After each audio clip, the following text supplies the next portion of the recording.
Good morning. આજે આપણે એક અગત્યના ટોપિક વિશે ચર્ચા કરવા જઈ રહ્યા છે, વંશાવળી પૃથક્કરણ, જેને પેડિગ્રી એનાલિસિસ કહેવાય. તો મેન્ડલે ઘણા બધા કાર્યો કર્યા, વારસાગત લક્ષણો વિશે પણ અભ્યાસ કર્યો, અને આ વારસાગત લક્ષણોનું જ્યારે પૃથક્કરણ કરવાનું શરૂ થયું ત્યારે આ વંશાવળી પૃથક્કરણ જે છે એ ખૂબ જ અગત્યના નીવડ્યા. હવે જ્યારે માનવ કુટુંબમાં અનેક પેઢીઓ સુધી જ્યારે કોઈ એક લક્ષણની નોંધ રાખવાની જે બાબત હોય એને કહેવાય વંશાવળી પૃથક્કરણ. તો માનવ કુટુંબમાં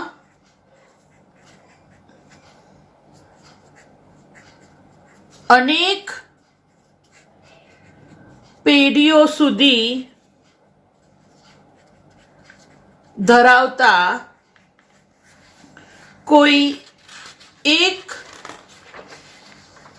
લક્ષણની નોંધ રાખવાની બાબત એને શું કહેવાય?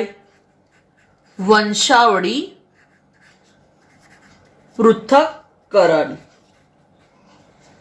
એટલે એમાં શું કરવામાં આવે છે? તો કોઈ એક કુટુંબ, કોઈ એક ફેમિલી હોય, એના કોઈ એક લક્ષણની આખી ઇતિહાસની માહિતી એકઠી કરવામાં આવે કે ભાઈ દાદાને હતું, પુત્રને છે, એના પછીના પુત્રને છે. એટલે ફેમિલીમાં કોઈ એક લક્ષણ, જેમ કે હિમોફિલિયા હોય, રંગ અંધતા હોય, કોઈ પણ, કાં તો પોલીડેક્ટાઇલી એટલે બધી બહુ આંગળીઓ હોવી, બરાબર, વધુ આંગળીઓ હોય એને પોલીડેક્ટાઇલી કહેવાય. તો આવા કોઈ પણ એક લક્ષણને ધ્યાનમાં રાખવામાં આવે અને આખા કુટુંબમાં જેટલી પણ પેઢીઓ છે એમાં જો એનો અભ્યાસ કરવામાં આવે, એનો ઇતિહાસનો અભ્યાસ કરવામાં આવે અને જે ચાર્ટ દોરવામાં આવે છે જેને કહેવાય વંશાવળી પૃથક્કરણ. હવે આ જે વંશાવળી પૃથક્કરણ છે એને કેટલાક ચોક્કસ સિમ્બોલ્સ આપવામાં આવે છે, સંકેતો આપવામાં આવે છે. જેમ કે સ્ત્રી હોય તો એને વર્તુળ સ્વરૂપે દોરવામાં આવે. એટલે જ્યારે વર્તુળ દોર્યું હોય એટલે ખબર પડી જવી જોઈએ કે એ ભાઈ સ્ત્રી છે. તો જે પુરુષ છે એને ચોરસ સ્ક્વેર સ્વરૂપે દર્શાવવામાં આવે, બરાબર. ધ્યાન રાખજો, સ્ત્રીને વર્તુળ તો પુરુષને ચોરસ સ્વરૂપે દર્શાવવામાં આવે, બરાબર. ચલો ત્યાર પછી વાત કરીએ તો જ્યારે કોઈ લિંગનો ઉલ્લેખ ના હોય, લિંગનો ઉલ્લેખ ન હોય તો એને આવી રીતે દર્શાવાય. મતલબ કે લિંગનો ઉલ્લેખ નથી, નર છે કે માદા એવું દર્શાવ્યું નથી. ધેટ મીન્સ કે લિંગનો ઉલ્લેખ નથી, બરાબર. તો ફરી ધ્યાન રાખો, સ્ત્રી હોય તો ગોળ, પુરુષ એમાં સ્ક્વેર, કોઈ લિંગનો ઉલ્લેખ ના હોય તો શક્કરપારા સ્વરૂપે. હવે ધારો કે એક વ્યક્તિ રોગીશ નથી તો આવી રીતે, પણ જો વ્યક્તિ અસરગ્રસ્ત હોય,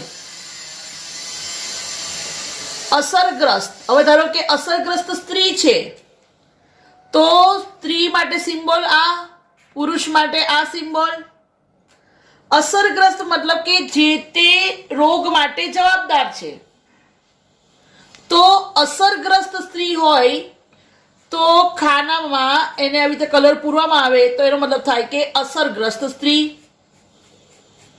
સેમ એવું આવી રીતે દોરો તો પુરુષ છે પણ અસરગ્રસ્ત, મતલબ કે એને જે તે રોગ લાગુ પડેલો છે. હવે ધારો કે એ વાહક છે. વાહક એટલે શું? તો પોતામાં એ રોગ છે પણ પોતે એનો લક્ષણ દર્શાવતો નથી, પણ નેક્સ્ટ જનરેશનમાં વહન કરી શકે છે. તો જે વાહક હોય એને અડધું ખાનું ભરવામાં આવે તો એને કહેવાય વાહક. આ થશે વાહક સ્ત્રી. બરાબર. હવે જો સંબંધિતમાં લગ્ન થાય, સંબંધિતમાં લગ્ન એટલે ચલો એના પહેલા લગ્ન કરાવી દઈએ. તો મૈથુન એટલે લગ્ન. જો સામાન્ય સ્ત્રી અને પુરુષ વચ્ચે લગ્ન થાય તો સ્ત્રી અને પુરુષ એને જોડતી લીટી, મતલબ કે આ એમનું લગ્ન. અને સંબંધિત એટલે નજીકના સગા હોય, કાકા મામા, એવા વચ્ચે અંદર અંદર લગ્ન થાય. તો જો સંબંધીઓ સાથે મૈથુન લગ્ન હોય તો સ્ત્રી પુરુષ પણ ડબલ લીટી એટલે સંબંધિત, મતલબ કે એક જ કુટુંબમાં લગ્ન થાય છે, સંબંધિત. બરાબર. ઓકે. ત્યાર પછી હંમેશા ધ્યાન રાખજો કે આડી લાઈનમાં જે પણ પેઢી દર્શાવવામાં આવે એ બધી એક જ પેઢી હોય અને દરેક પેઢીને હંમેશા રોમન અંકમાં લખાય. પહેલી પેઢી, બીજી પેઢી, ત્રીજી પેઢી. બરાબર. અને દરેક પેઢીના જે સભ્યો છે એને લખાય 1 2 3 4. સમજાવું છું તમને 2 મિનિટ. બરાબર. હવે સમજી લો કે મેં એક એક્ઝામ્પલ આપ્યું છું કે સ્ક્વેર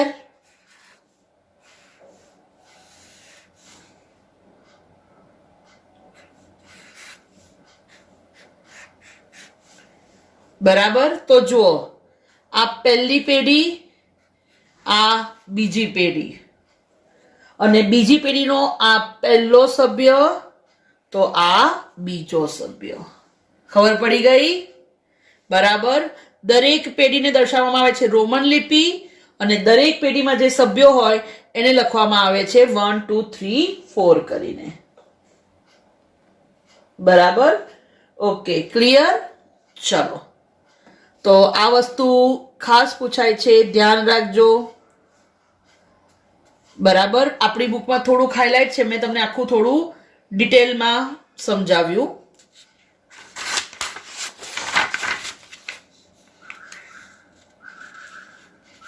ઓકે. હવે ધારો કે આવું હોય,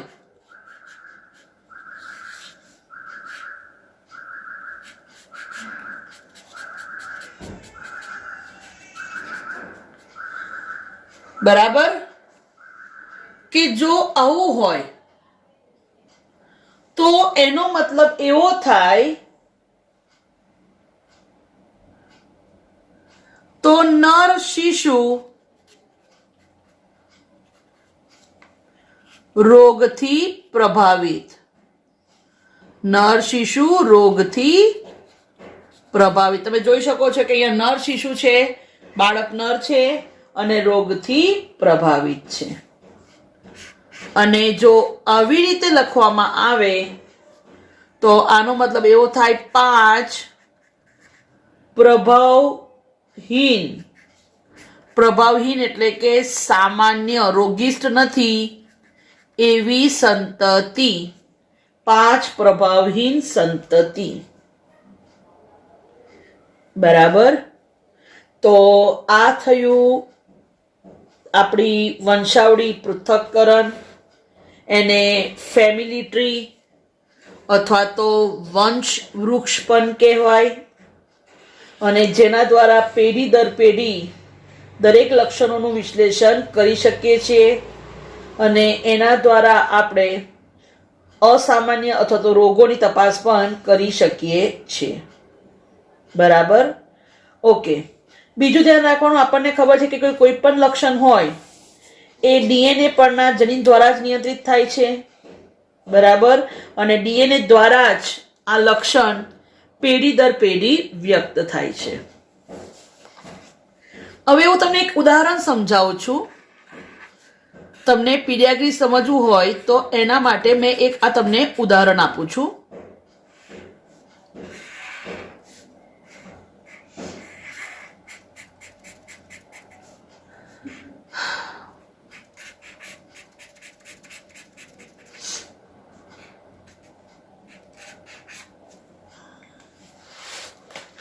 તમારે એનો અર્થ સમજવાનો છે કે ભાઈ કેવી રીતે વંશાવળી કામ કરે છે.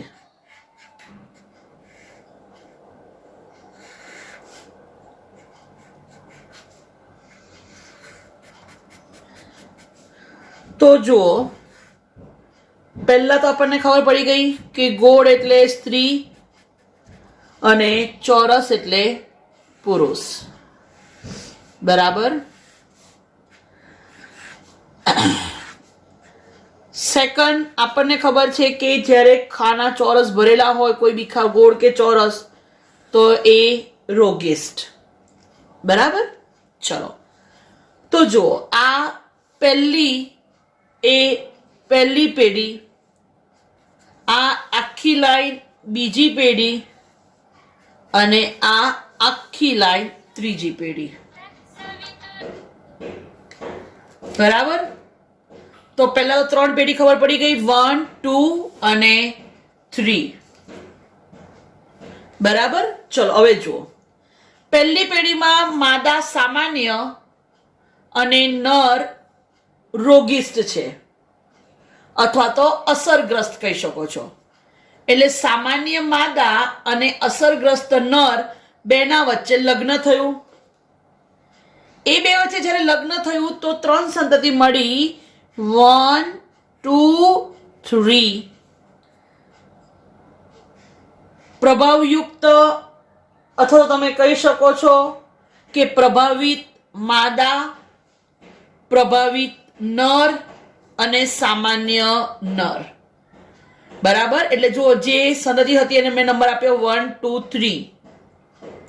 હવે આ જે પ્રભાવિત માદા છે, જ્યારે એનું લગ્ન સામાન્ય નર સાથે થાય તો 4 સંતતિ મળે છે એમને, 1, 2, 3, 4.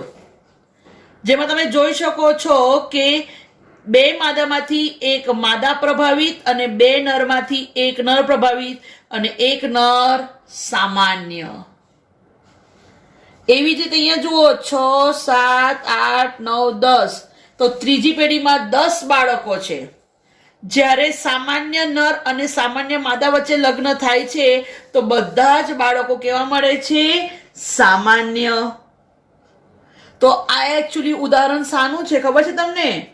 પોલીડેક્ટાઇલી. પોલીડેક્ટાઇલી એટલે વધુ આંગળીઓ હોવી. તો આના પછી ખબર પડે કે જ્યારે કોઈ એક પિતૃ રોગગ્રસ્ત હોય ત્યારે જ પછીની પેઢી અસરગ્રસ્ત જોવા મળે છે. રાઈટ? તો આ થયું મોસ્ટ ઇમ્પોર્ટન્ટ એક એક્ઝામ્પલ વંશાવળી પૃથ્થકરણ. તો આના તમને આવો ચાર્ટ આપે તો તમે સમજી શકો કે ભાઈ પહેલી પેઢીમાં સામાન્ય માદા અને રોગિષ્ઠ નર વચ્ચે લગ્ન થયા તો એમની 3 સંતતિ મળી. એમાં એક બાળક સ્ત્રી અને 2 મતલબ કે નર. એમાં જે માદા છે રોગિષ્ઠ, એક નર રોગિષ્ઠ. જો સામાન્ય માદા રોગિષ્ઠ માદાનું લગ્ન સામાન્ય નર સાથે થયું તો 4 પ્રકારની સંતતિ મળી. બરાબર? એમાં એક નર સામાન્ય, એક રોગિષ્ઠ, એક માદા સામાન્ય અને એક રોગિષ્ઠ. પણ જ્યારે સામાન્ય નરનું લગ્ન સામાન્ય માદા સાથે થયું તો 5 સંતતિ જ્યારે મળી હતી તો એ 5 કેવી હતી? સામાન્ય. આ તો કોઈના ફેમિલીનો અભ્યાસ કર્યો છે કે ભાઈ આવાના સાથે લગ્ન થયું તો આટલા બાળકો મળ્યા, આના લગ્ન થયું આટલા બાળકો મળ્યા. તમે આ ચાર્ટ દોર્યો એના પર તમને ખબર પડી કે જ્યારે માતા કે પિતામાંથી કોઈ એક રોગિષ્ઠ હતું તો સંતતિ રોગિષ્ઠ થયા, પણ જ્યારે માતા કે પિતા રોગિષ્ઠ નહોતા તો કોઈ સંતતિ રોગીસ્ત થઈ નહીં. હવે મિત્રો, એકચ્યુઅલી આ જે વંશાવળી પૃથક્કરણ છે, એક્ઝામમાં ખાસ એવી રીતે પૂછાય છે કે આ જે લક્ષણો છે કાં તો પ્રભાવી હોય કાં તો પ્રચ્છન્ન, અને બીજું કાં તો એ લિંગ પ્રભાવિત હોય કાં તો દૈહિક હોય. દૈહિક એટલે કે જે 1 થી 22 જોડમાં જોવા મળે એ દૈહિક, અને લિંગી રંગસૂત્રમાં જોવા મળે તો એને લિંગ સંકલિત કહી શકાય. તો એક્ઝામમાં આપણને વંશાવળી પૃથ્થકરણ આપ્યા હોય અને એના પરથી આપણે એનો પ્રકાર શોધવાનો હોય છે કે ભાઈ એ પ્રભાવી છે કે પ્રચ્છન્ન, અને બીજું એ દૈહિક છે કે લિંગ પ્રભાવિત. તો ખાસ ધ્યાન રાખજો કે વંશાવળી પૃથક્કરણ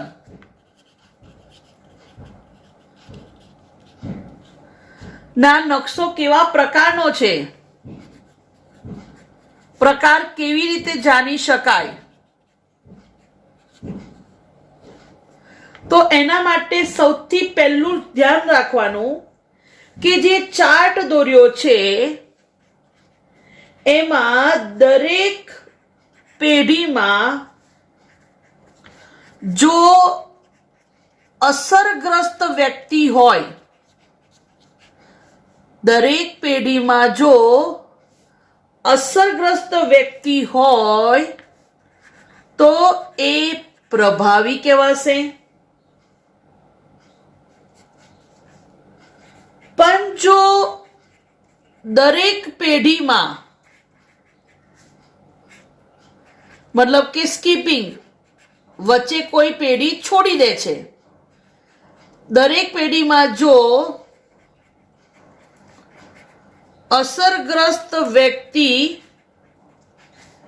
ન હોય તો એ નકશો પ્રચ્છન્ન પ્રકારનો હશે. કેવું લક્ષણ ધરાવે છે? પ્રચ્છન્ન લક્ષણ. બરાબર.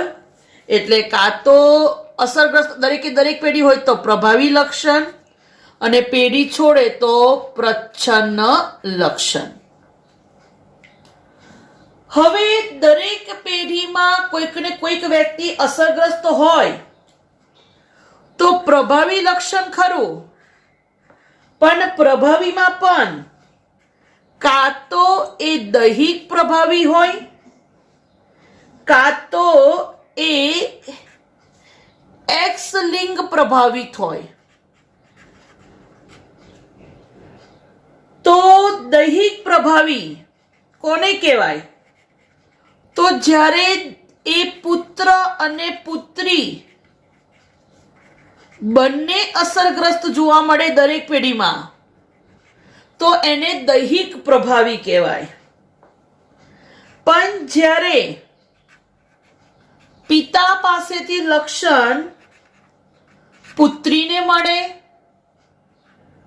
અને માતા પાસેથી લક્ષણ પુત્રને મળે તો એને એક્સ લિંગ પ્રભાવિત પ્રભાવી લક્ષણ કહેવાય. તો પ્રભાવી માટે બે ઓપ્શન, કાં તો દૈહિક પ્રભાવી કાં તો એક્સ લિંગ પ્રભાવી. બરાબર. દૈહિક પ્રભાવી અથવા તો એક્સ લિંગ પ્રભાવી લક્ષણ કહેવાય. હવે સમજી લો કે કોઈક વચ્ચે પેઢી સ્કીપ થાય છે, જનરેશન છૂટે છે, મતલબ કે દરેકે દરેક પેઢીમાં લોકો અસરગ્રસ્ત નથી, તો એને પ્રચ્છન્ન કહેવાય. પ્રચ્છન્નના પણ બે ઓપ્શન, દૈહિક અને એક્સ લિંગ પ્રભાવિત. દૈહિક માટે એ જ વસ્તુ આવશે કે જ્યારે પુત્ર અને પુત્રી બંને અસરગ્રસ્ત હશે તો દૈહિક પ્રચ્છન્ન, પણ જો પિતા પાસેથી પુત્રીને અને માતા પાસેથી પુત્રને વારસામાં મળે તો એ એક્સ લિંગ પ્રભાવિત. દૈહિક પ્રચ્છન્ન અને એક્સ લિંગ પ્રચ્છન્ન. બરાબર, ફરી જોઈ લો. જેવી રીતે અહીંયા દૈહિક પુત્ર અને પુત્રી બંને અસરગ્રસ્ત હતા તો દૈહિક પ્રભાવી કીધો. એવી જ રીતે જ્યારે કોઈ પેઢી છૂટે વચ્ચે, મતલબ કે એક પેઢી એવી હશે કે જેમાં કોઈને પણ રોગ નથી તો એ પ્રચ્છન્ન કહેવાય. એમાં પણ પ્રકાર આના જેવા જ કે પુત્ર અને પુત્રી બંને અસરગ્રસ્ત હશે તો દૈહિક પ્રચ્છન્ન, અને જો પિતા પાસેથી પુત્રીને અને માતા પાસેથી પુત્રને લક્ષણો વારસામાં મળે તો એ એક્સ લિંગ પ્રચ્છન્ન કહેવાશે. તો દૈહિક પ્રચ્છન્ન, એક્સ લિંગ પ્રચ્છન્ન, દૈહિક પ્રભાવી, એક્સ લિંગ પ્રભાવી આ ખાસ પૂછાઈ શકે છે. એના ઉદાહરણ આપણે જોઈશું. બરાબર, ચલો એક તમને ખાલી એક્ઝામ્પલ બતાવી દઉં.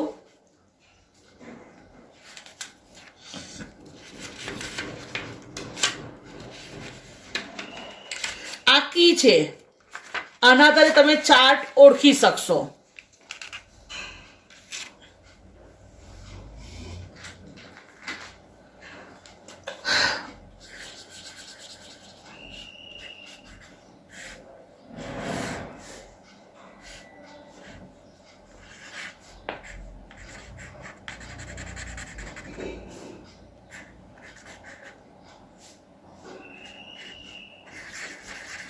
તો જુઓ,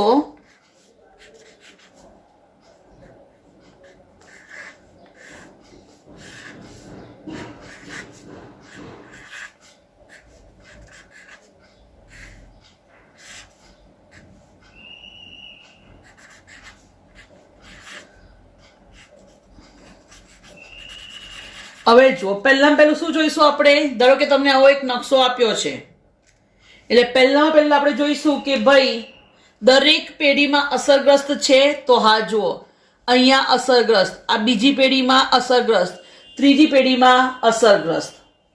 બરાબર, એટલે આના પછી આપણને ખબર તો પડી ગઈ કે આ કેવું લક્ષણ છે? પ્રભાવી. બરાબર, હવે આના પરથી ખબર પડી ગઈ પ્રભાવી. હવે બીજું શું જોવાનું? દૈહિક છે કે એક્સ લિંગ છે? એક્સ માટે શું કીધું તું? પિતા પાસેથી પુત્રને ને માતા પાસેથી પુત્રને, પણ અહીંયા તો માતામાંથી પુત્રીને મળે છે એટલે એક્સ લિંગ નથી. તો હવે બીજો ઓપ્શન રહે છે શું? તો દૈહિક. દૈહિકમાં શું કીધું કે ભાઈ કોઈક પેઢીમાં પિતા મતલબ કે પુત્ર અને પુત્રી બંને અસરગ્રસ્ત. તો તમે જુઓ, આ પહેલી પેઢી, આ બીજી પેઢી, તમે જુઓ બીજી પેઢીમાં પુત્ર અને પુત્રી બંને અસરગ્રસ્ત છે. એટલે આપણને આન્સર મળી ગયો કે ભાઈ આ ચાર્ટ દૈહિક પ્રભાવી લક્ષણનો છે.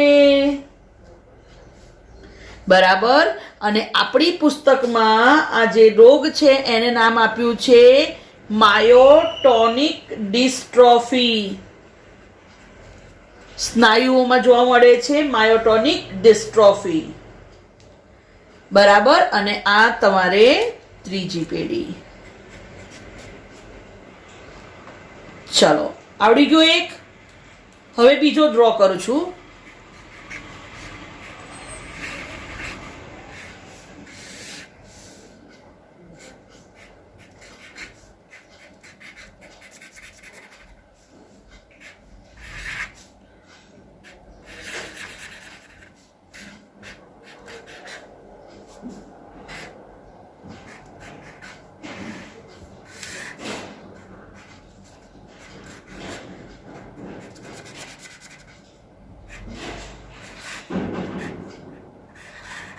ચલો, આ બીજો ચાર્ટ ડ્રો કર્યો. હવે જ્યારે બી ચાર્ટ આવે એટલે પહેલા પેઢી લખી દેવાની. આ પહેલી પેઢી, આ બીજી પેઢી, આ ત્રીજી પેઢી. બરાબર, ચલો હવે કોઈ મને કહેશે કે આ પ્રભાવી છે કે પ્રચ્છન્ન? ધ્યાન શું રાખવાનું કે જો દરેક પેઢીમાં કોઈક ને કોઈક અસરગ્રસ્ત હોય તો એ પ્રભાવી કહેવાય. પણ કોઈ પણ પેઢી એવી હોય કે જેમાં કોઈને રોગ ના હોય તો એ પ્રચ્છન્ન લક્ષણ કહેવાય. તો તમે મને કહો કે આ પ્રભાવી છે કે પ્રચ્છન્ન? વેરી નાઇસ, પ્રચ્છન્ન લક્ષણ. કેવી રીતે ખબર પડી પ્રચ્છન્ન લક્ષણ? બીકોઝ આ પહેલી જે પેઢી છે એમાં કોઈ અસરગ્રસ્ત નથી, એટલે આ થઈ ગયું પ્રચ્છન્ન લક્ષણ. ચલો બીજી હિન્ટ મેં શું આપી હતી? હવે જોવાનું કે કોઈ પેઢીમાં પુત્ર અને પુત્રી બંને અસરગ્રસ્ત છે, અથવા પિતા પાસેથી પુત્રીને અને માતા પાસેથી પુત્રને મળે છે. અહીંયા તો જો કોઈનામાંથી કોઈ નથી મળતું. હા, પણ બીજી પેઢીમાં પુત્ર અને પુત્રી બંને અસરગ્રસ્ત છે. સાચી વાત ને? તો આ થઈ જશે આપણું દૈહિક પ્રચ્છન્ન લક્ષણ. અને આપણી બુકમાં આ ઉદાહરણ છે, ધ્યાન રાખજો, સિકલ સેલ એનિમિયા. બરાબર? તો આવી રીતે સ્ટુડન્ટ્સ ચાર્ટ પૂછાઈ શકે છે. આપણી બુકમાં બધું ડિસ્ક્રિપ્ટિવ નથી, પણ મેં તમને સમજાવ્યું કે ભાઈ આવું આવું ધ્યાનમાં રાખવાનું. બરાબર? તો આ વસ્તુ ધ્યાન રાખજો. વંશાવળી પૃથક્કરણ મેં તમને એની શોર્ટ કી પણ સમજાવી. ખ્યાલ આવી ગયો? બરાબર? Okay, thank you.